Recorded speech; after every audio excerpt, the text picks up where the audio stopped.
Magandang hapon, Ginang Ravenna Insenas. Magandang hapon mga kaklase. Ito ang unang pangkat at kami ay natasang magulat sa paksang Pagproseso ng impormasyon. ang pagpili ng batis ng impormasyon ay nahahati sa tatlong kategorya. Ang una ay ang pagpili ng batis ng impormasyon. Pangalawa, ang kategorya ng pagproseso ng impormasyon. Pangatlo, pagbasa at pananaliksik ng impormasyon. Ang unang pangkat ay binubuo ni Juliet Agaw, Arnea May Alfaro, Lizelle Altihar, Princess Amistoso, Don John Bacus, at Cyrene May Valdivia. Ang unang kategorya ay ang pagpili ng batis ng impormasyon.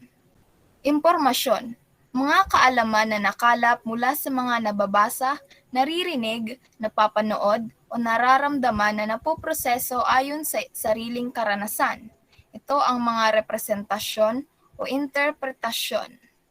Ang mga impormasyon raw ay mga konteksto o mga impormasyong nakakalap natin mula sa tao, sa ating mga napapanood na mga drama, movies o kahit anuman, at saan mang pwedeng pagkuhanan ng impormasyon ng ideya. Ngunit, sa ating pagkuha ng impormasyon, pagkalap, dapat nating isaalang-alang ang iilang bagay upang makakuha tayo ng may kredibilidad na impormasyon, yung mga kapanipaniwala. Sa kabilang dako, ang batis naman ay ang sources o pinagmulan ng impormasyon. Ito ay ang pinagkuhanan ng impormasyon. Marami kang pwedeng pagkuhanan ng impormasyon. Halimbawa na lang nito ay sa internet, sa Facebook, at sa mga tao sa paligid mo. May tatlong uri ang batis ng impormasyon. Ang pangunahing batis, ito ay naglalaman ng mga impormasyon na galing mismo sa bagay o taong pinag-uusapan sa kasaysayan. Ito ay ang direktang pinagkukuhanan ng impormasyon ng isang tao. Ito ay ang direktang source ng mga nakakalap nating ideya o impormasyon galing sa mga tao. Halimbawa na lang ng pangunahing batis o source ay ang biktima at salarin. Ito ay kadalasang nangyayari kapag may insidenteng nangyari. Ang isang investigador ay mag-i-interview sa mga biktima o salarin kung ano ang mismong nangyari. Sunod ay ang tagapagbalita sa mismong pangyayari. Nabubuhay pa na tao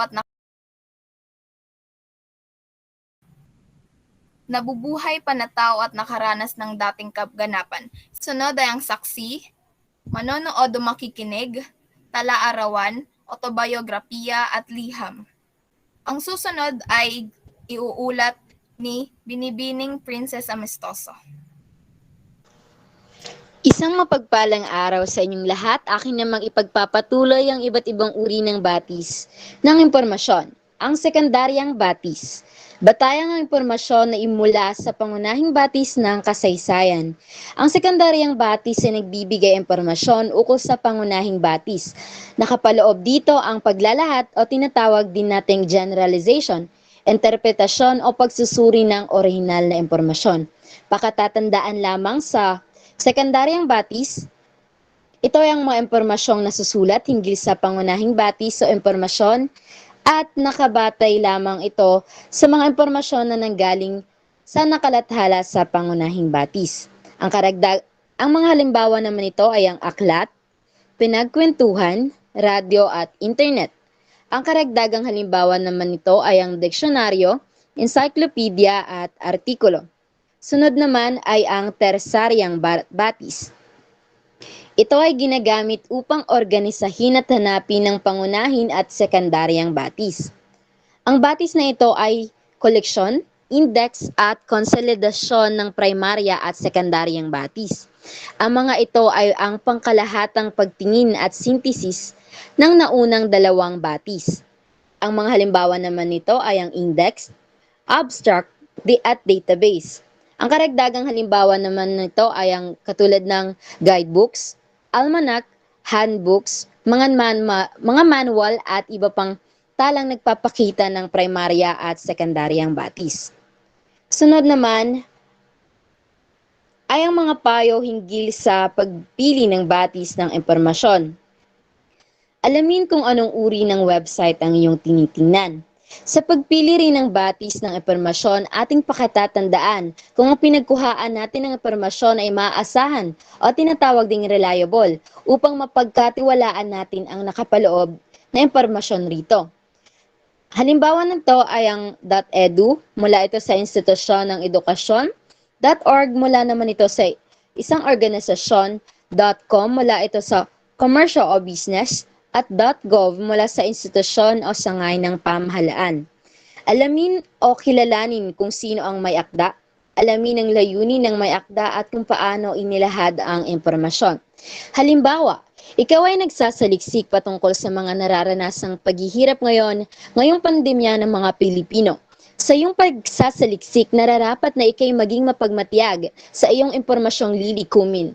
Halimbawa, kung sinong may akda nito, anong taon nito inilathala at nakasaad din dito na alamin ang layunin ng may akda at kung paano ito inilahad ang impormasyon. Bakit nga ba natin kinakailangan alamin kung maaasahan o tumpak ang ating impormasyong lilikumin? Ang sagot dito, sapagkat kung ang iyong nalalamang impormasyon ay hindi mapagkakatiwalaan na tinatawag ding unreliable, hindi ka pagkakatiwalaan ng ibang tao. Halimbawa na lamang sa iyong gagawing pananaliksik sa paghahanap, ang batis ng impormasyon ay mahalaga, ngunit kung ikaw ay gumamit ng unreliable sources, ang kredibilidad ng iyong argumento ay maapektuhan kasi wala kang magagamit na support para sa iyong argumento. Kaya mahalagang maging mapagmatiyag na tama ang iyong impormasyong lilikumin upang kilalanin kung saan nanggaling ang batis ng impormasyon na kapani-paniwala.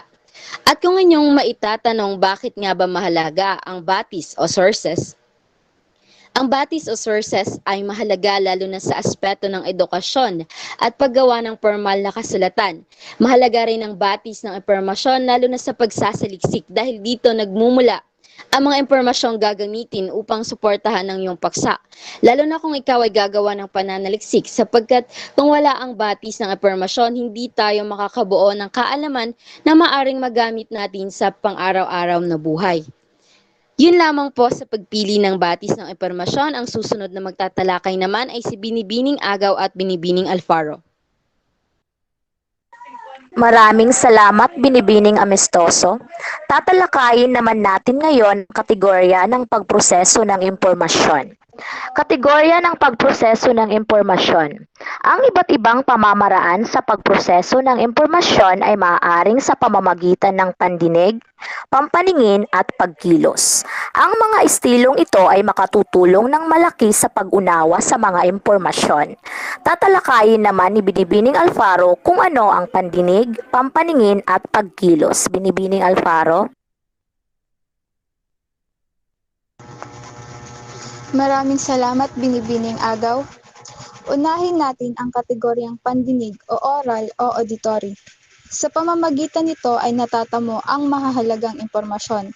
Karaniwan sa mga individual na nakakapagproseso sa pamamagitan ng pandinig ay iyong may hilig sa musika o iyong malalas makinig ng talakayan o anumang gawain kaugnay sa paggamit ng tenga o pandinig. Pangalawang kategorya ay ang pampaningin o visual. Ang mga impormasyon naman ay kanilang napoproseso sa pamamagitan ng mahusay na pagpapahulugan sa mga bagay na nakikita o nababasa, tulad ng pagtitingin sa mga mapa, chart, diagram o mga pattern at mga hugis ay iilan sa mga pinakamahusay na kagamitan para sa kategoryang visual. Pangatlo at panghuling kategorya ay ang pagkilos o kinesthetic. Sa prosesong ito, nagaganap ang pag-unawa sa pamamagitan ng pagkilos ng isang bagay na pisikal. Nakauunawa sa ganitong proseso sa pamamagitan ng demonstrasyon, exhibit at iba pang may pagpapakita ng kilos. Para sa karagdagan at mas malino na pagpapakilala sa mga kategoryang ito, balikan natin si Binibining Agaw para sa iilang halimbawa ng bawat kategorya. Maraming salamat Binibining Alfaro. Mga halimbawa, una, pandinig. Oral o auditory, hilig sa musika, pakikinig sa talakayan, ang mga impormasyon ay naririnig ng ating mga tainga, katulad ng hilig sa musika o pakikinig sa mga talakayan sa radyo. Ito ay halimbawa ng pandinig. Pangalawa, pampaningin or visual. Ang impormasyon ay nakikita ng ating mga mata, katulad ng mapa, chart, diagram, graphic organizer, pattern, hugis at iba-iba pa. Kasama na rin dyan ang interpretasyon sa mga simbolo at bagay. Halimbawa, yung mga senyas or sign languages, nakikita siya ng ating mga mata. Pero alam naman natin na may ibig sabihin ang mga simbolo na nakikita o yung mga bagay na pwedeng may kaakibat na simbolo o mensahe. At iba pang halimbawa ay ang nasasaksihang pangyayari. Pangalawa, pagkilos, kinesthetic. Ang mga impormasyon ay naipapahayag gamit ang ating katawan o di kaya ay may mga bagay sa ating paligid. O maaari din naman mga pangyayari katulad ng pisikal na bagay. Halimbawa, pagdadabog. Yung pagdadabog, kapag nakakakita ka ng taong nagdadabog, maiintindihan mo na siya ay may hindi magandang emosyon na ipinapakita. So maaari ring siya ay galit sa isang bagay o sa isang tao. Ganun din kapag ka may mga physical din na bagay na nagaganap na kung saan ay mayroon tayong sariling pakahugan sa mga ito. Ang iba pang halimbawa ay demonstrasyon, kasama ng exhibit at aplikasyon. Ang iba pang halimbawa ay ang pelikula. Yung paggawa ng pelikula, paggawa ng iba't ibang video at pagsasayaw. Di ba yung pagsasayaw ay nagpapahiwatig ng mensahe? Iyon ay pwedeng maging kategorya ng pagproseso ng impormasyon. Dahil sa pamamagitan ng pagkilos ng kanilang katawan, nakakapagbahagi sila ng impormasyon. Yun lamang po. Maraming salamat sa pakikinig. Ang susunod na mag-uulat ay sina Binibining Valdivia at ang tatalakayin nilang paksa ay pagbasa at pananaliksik ng impormasyon. Maraming salamat, Binibining Juliet. Dumako naman tayo sa pagbabasa at pananaliksik ng impormasyon. Pagbasa. May 4 na kasanayang pangwika at ang pagbasa ay isa sa mga ito. Ang pagbasa ay ang pagkilala at pagkuha ng mga ideya at kaisipan sa mga nakalimbang na simbolo. Ito ay proseso ng pag-unawa sa mga mensaheng naisibahagi ng may akda sa babasa ng kanyang isinulat. Ang gawaing ito ay isang pangkaisipang hakbang tungo sa pagkilala at pagpapakahulugan at pagtataya sa mga isinulat ng may akda. Dagdag pa sa kasanayang pangwika ay ang pagsasalita, pakikinig at ang pagsusulat. May 4 na proseso ang pagbasa. Ang pagbasa ay isang proseso ng pagbibigay kahulugan ng mga simbolo at salita. Bilang proseso, ito ay may 4 na kahakbang ayon kay William S. Gray, ang ama ng pagbasa. Ang una ay ang persepsyon. Ito ay pagkilala at pagtukoy sa mga nakalimbang na simbolo at kakayahan sa pagbigkas ng mga tono. Karaniwang nagsisimula ang tao sa persepsyon. Sa bahaging ito ay kinikilatis ng mambabasa ang kabuuang itsura o anyo ng isang teksto. Dito ay tinitingnan pa lamang niya ang pabalat at pamagat kung sino ang sumulat. Dito ay maaring binabasa pa lamang niya ang likod ng libro at marahil tinitingnan niya kung pasok ba sa kanyang layunin o interes ang isang babasahin. Muli, ang persepsyon ay tinitingnan pa lamang ng mambabasa kung interesado ba siya o hindi sa isang teksto. Ang pangalawa ay ang komprehensyon. Ang komprehensyon ay pag-unawa at pag-unawa sa binasa. Sa bahaging ito na iproproseso ng mambabasa ang impormasyon o mensahe ng isang teksto. Dito ay nakikita ng mambabasa ang pinakanilalaman ng kanyang binabasa. Dito masusukat ang pag-unawa ng isang mambabasa hindi lamang sa wika ng kanyang binabasa kundi pati sa lalim ng tinapahiwatig ng babasahin. Pangatlo ay ang reaksyon. Sa proseso ng pagbabasa ay may 2 anyo ang reaksyon. unang anyo ng reaksyon ay emosyonal na reaksyon. Dito lumalabas ang pinakadamdamin ng isang mambabasa mula sa kanyang binabasa, kung ang mambabasa ba ay natutuwa, natatakot at kung ano pa. Ang pangalawang anyo ay ang bagong ideya na pwedeng maisip ng isang mambabasa pagkatapos niyang basahin ang teksto. Pwedeng makaisip siya ng tanong, komento at iba pang ideya na may kinalaman sa kanyang binasa. Ang panghuli ay ang asimilasyon. Inuugnay ang kalamang nabasa sa dating kaalaman o karanasan. Natural sa magbabasa na makapulot ng impormasyon o mensahe mula sa kanyang binasa. Ito ay pagsasabuhay sa kung ano ang natutunan niya sa kanyang binasa. Ito ay pagpapalawak ng tao sa dati niyang kalaman. Halimbawa ay kung siya ay nakapagbasa na ng isang bagay na meron na siyang ideya. Ito ay mahalaga sa pagpapalawak ng kanyang kalaman. Next slide. May dalawang paraan ng pagbasa. Ang una ay ang tahimik. Isinasaalang-alang lamang ang sarili at layuning maunawaan ng mabuti ang binabasa. Ang tahimik na pagbasa o silent reading ay mata lamang ang gumagalaw sa uri ng pagbabasang ito. Walang puwang dito ang paggamit ng bibig, kaya walang tunog na salita ang nililikha ng bumabasa sa teksto.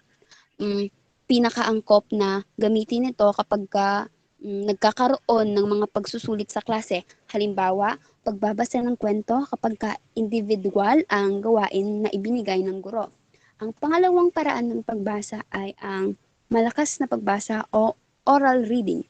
Isinasalang-alang ng tagapakinig o audience upang marinig ang binabasang teksto. Pagbasa ito sa teksto na inaangkupan ng wastong pagbigkas sa mga salita at sapat na lakas ng tinig upang sapat na marinig at maunawaan ng mga tagapakinig. Pinakaangkop na gamitin ng oral reading o malakas na pagbasa kapag halimbawa nagkaroon tayo ng pangkatang gawain tungkol sa pagbasa.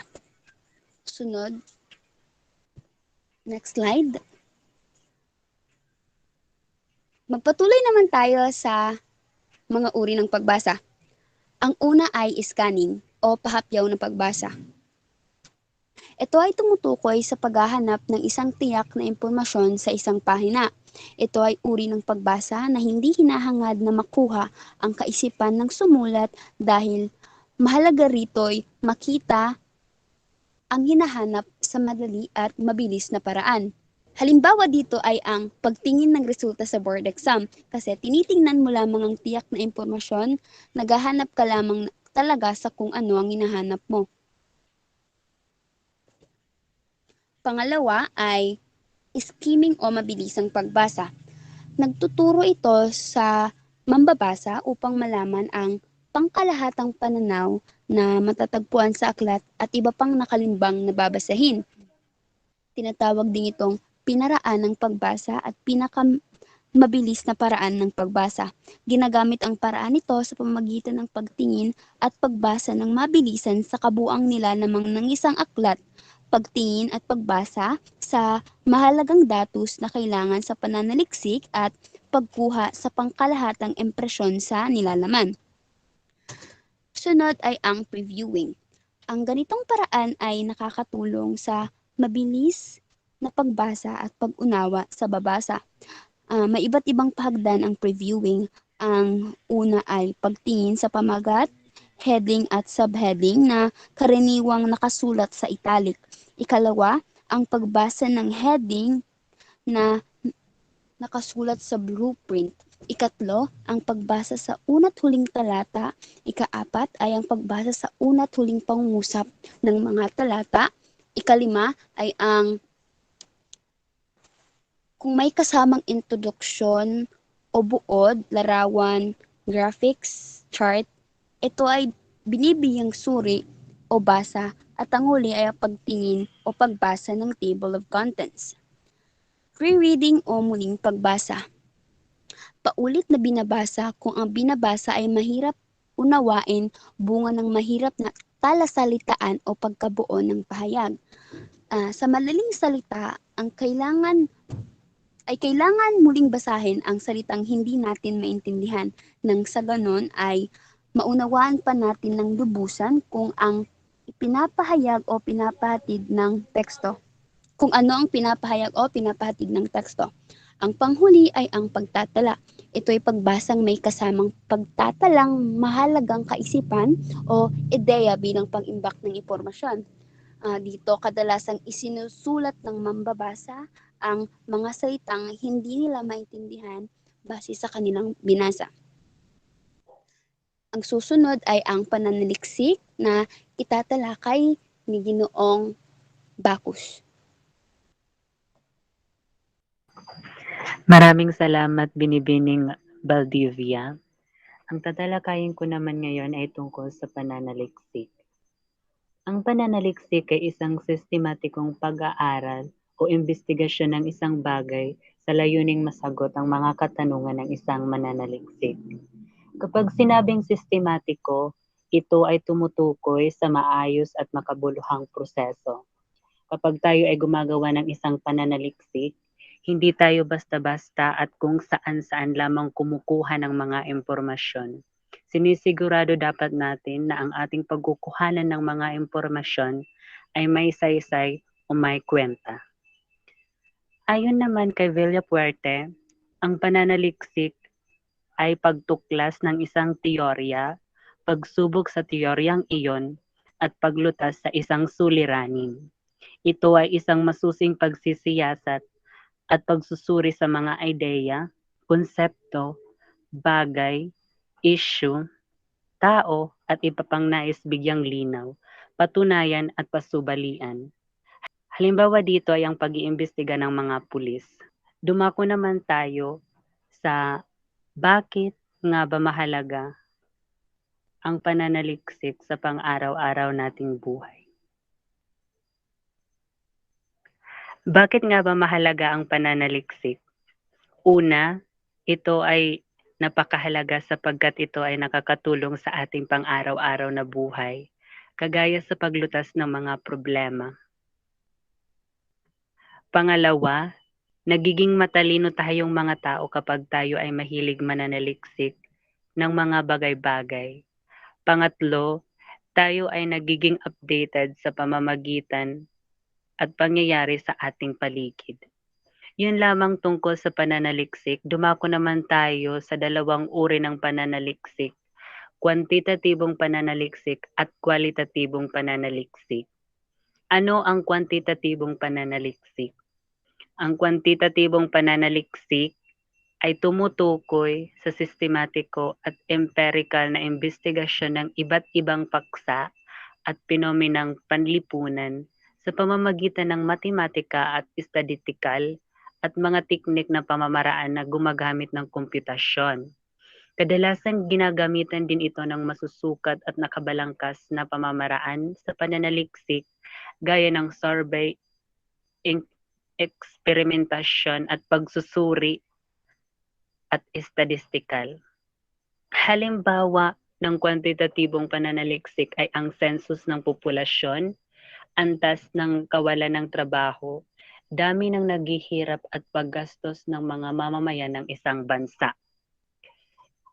Grado ng ika-11 baitan sa Maasim National High School at oras ng paggamit ng social media. Dumako naman tayo sa kwalitatibong pananaliksik. Ano ang kwalitatibong pananaliksik? Ang kwalitatibong pananaliksik naman ay kinapapalooban ng mga uri ng pagsisiyasat na ang layunin ay malinawang unawain ang pag-uugali at ugnayan ng mga tao at ang dahilan na gumagabay rito. Ang disenyong ito ay pinapatnubayan ng paniniwala na ang pag-uugali ng tao ay laging nakabatay sa mas malawak na kontekstong pinangyayarihan nito at ang mga panglipunang realidad gaya ng konstitusyon at ugnayang pantao na hindi maaaring mabilang o masukat. Ito ang mga sangguniang ginamit namin sa pagkuha ng mga impormasyon. Naway may natutunan kayo sa aming inulat. Yun lamang po at maraming salamat.